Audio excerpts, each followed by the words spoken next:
बूढ़े आदमी ने बंदूक उठाई और सीधे उस आदमी पर गोली चला दी। पहली गोली, फिर दूसरी और फिर तीसरी। पूरे इस दौरान जैक ने अपनी आंखें तक नहीं झपकाई। अब बूढ़ा पक्का हो गया कि जैक मर चुका है, लेकिन तभी जैक की पुतली थोड़ी सी हिली। असल में वो मरा नहीं था, वो तो मरने का नाटक कर रहा था। उसे लगा था कि शायद किस्मत उसका साथ दे दे, पर तभी जॉन ने फिर से पलटवार किया। जैक के शरीर से ठंडी पसीना बहने लगा। जब जैक ने पूरी तरह जीवन के लक्षण खो दिए, तब जाकर जॉन निश्चिंत होकर गाड़ी लेकर चला गया। लेकिन जब जॉन फोन पर बात कर रहा था, दूरी ज्यादा होने के कारण उसकी गोली जैक को नहीं लगी, बल्कि उसने देखा कि जैक एक चट्टान के पीछे छुप गया है। इस नजारे को देखते ही जॉन तुरंत गाड़ी लेकर उसका पीछा करने लगा। जैक एक गुफा की ओर रेंगने लगा, क्योंकि वहाँ एक पानी का स्रोत था जिसके बारे में बस उसे और उसकी गर्लफ्रेंड को पता था। मगर जैसे ही वो गुफा में घुसा, उसे पता चला कि वह पानी का स्रोत तो अब सूख चुका था। ये देख जैक बिल्कुल टूट गया। निराशा में वह गिरते पड़ते गुफा में घुस गया। अब उम्मीद एकदम से टूट चुकी थी। तभी नीचे पहाड़ पर पहुंचा जॉन।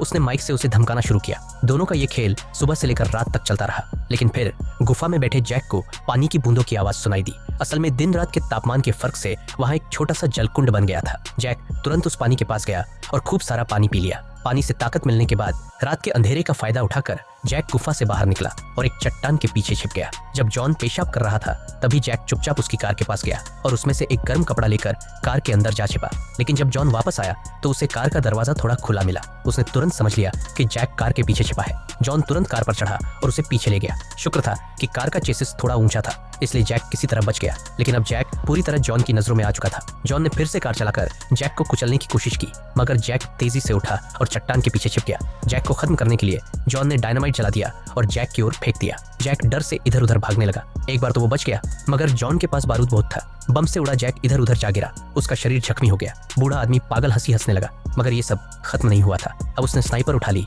और जैक की ओर ताबड़तोड़ फायरिंग करने लगा। जैक को पता था कि अगर वो यूं ही छिपा रहा तो एक न एक दिन मारा जाएगा। इसलिए जब जॉन गोलियां बदल रहा था, जैक हिम्मत करके बाहर निकला और जॉन की हैरान निगाहों के सामने तनी हुई गुलेल उठाई और अपनी आखिरी ताकत से उसे चला दिया। आखिरकार जैक ने अपने दादाजी के कातिल को पुलिस के हवाले कर दिया। पुलिस वाले देखकर दंग रह गए, क्योंकि वो बूढ़ा आदमी तो शहर का एक बड़ा परोपकारी माना जाता था। लेकिन जब सब हैरान थे, जैक को अचानक हेलीकॉप्टर की आवाज सुनाई दी। उसे कुछ गड़बड़ लगी और वो भागकर बाहर निकला, मगर तब तक देर हो चुकी थी। वो बूढ़ा आदमी एक रहस्यमयी मुस्कान के साथ हेलीकॉप्टर में बैठ गया। असल में पुलिस चीफ पहले से ही उसके साथ मिला हुआ था। उसे पुलिस के हवाले करना मतलब उसे उसके घर पहुंचाना था। जैक गुस्से में था, लेकिन कुछ कर नहीं सका। मगर कहानी यही खत्म नहीं हुई। उसी रात जब जैक सो रहा था, वो सन की बूढ़ा चुपके से उसके घर में घुस आया और बंदूक से उसे निशाना बनाया। मगर उसकी निशानेबाजी इतनी खराब थी कि गोली चुकी गई। जैक जाग गया, लेकिन बूढ़ा जरा भी नहीं घबराया। उसने स्नाइपर उठाई और फिर से गोली चलाने की कोशिश की, मगर उसे नहीं पता था कि उस बिस्तर पर सिर्फ जैक नहीं था। जैसे ही जैक को यकीन हुआ कि बूढ़ा अभी मरा नहीं है,